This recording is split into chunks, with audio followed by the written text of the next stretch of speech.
Και αυτό δεν βοηθάει το να είμαστε υπερπροστατευτικοί με τα παιδιά, έτσι δεν είναι? Όχι, δεν είπα αυτό καθόλου.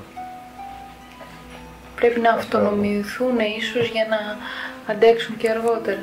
Αυτό το πρότυπο της ελληνικής οικογένειας, ότι πάντα είναι ο γονιός να λύνει το πρόβλημα από πίσω, και όταν φύγει ο γονιός από τη ζωή. Θα δούμε τι θα γίνει από εδώ και πέρα στην ελληνική κοινωνία. Ο Θεός να μας βοηθάει. Πολλά θα αλλάξουν. Το άλλο ότι η ελληνική κοινωνία, παραδοσιακή κοινωνία δεν υπάρχει.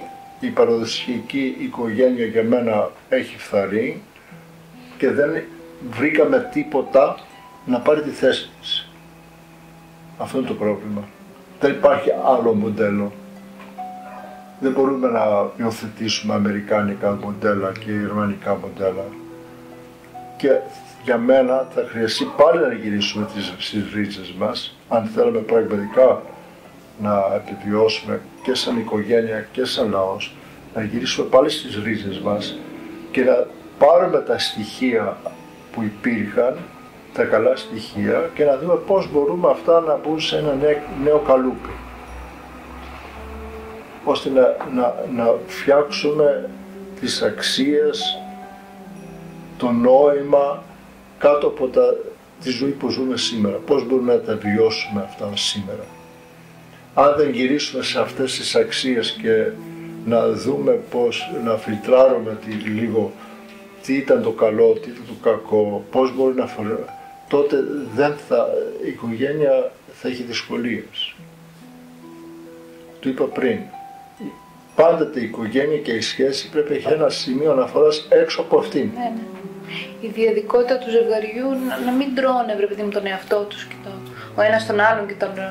Αυτό ισχύει και για την προσωπική μας κατάρτιση. Να βγαίνουμε από τον εαυτό. Το νόημα της οικογένειας είναι έξω από αυτήν, όχι μέσα σε αυτήν. Να έχει φίλους, να προσφέρει, να προσφέρεται, να ανοίγουν το σπίτι τους, αυτό που κάνανε Η Θήβα ακόμα έχει τη δυνατότητα να υπάρχουν, και αυτό γιατί δεν είναι αστική πόλη με την κλασική έννοια, έχει τη δυνατότητα, υπάρχουν ακόμα εστίες κοινοτήτων. Να υπάρχει κοινό, να υπάρχουν κοινότητες, και μάλιστα η παροικίαση, οι ενορίες εκεί προσφέρονται ακόμη για αυτές τις θυσίες. Αλλά πρέπει να γίνουν πραγματικές ενορίες που ζουν όλοι οικογενειακά κάπου την ομπρέλα μιας ευρύτερης οικογένειας. Ακόμα υπάρχει αυτή τη δυνατότητα. Να την εκμεταλλευτούμε. Θα μας έρθετε στη Θήβα? Όπως δεν μπορώ. Να έρθετε στο μοναστήρι. Βεβαίως, οπωσδήποτε. Πιο εύκολο είναι να έρθετε στο μοναστήρι από την Πείτε μας ακριβώς που είναι Άγιος Μελέτιος. Ο Άγιος Μελέτιος είναι στον Κιθερόνα, μετά τη διασταύρωση των Πηλίων, στην Ινόη. Στηρίζουμε εκεί, είναι γνωστό μοναστήρι. Θα σας έρθουμε και σας περιμένουμε και εμείς στη Θήβα. Ευχαριστούμε πάρα πολλά για τη σπουδή, για την αγάπη σας. Να είστε καλά. Μόνο με την αγάπη νομίζω θα σωθούμε. Βεβαίως. Αν και δεν είναι μια λέξη, είναι σπουδή. Καλή Σάρα Κωστίνα. Καλή Ανάσταση. Ευχαριστούμε Παπασταύρο για όλα. Την ευχή σας.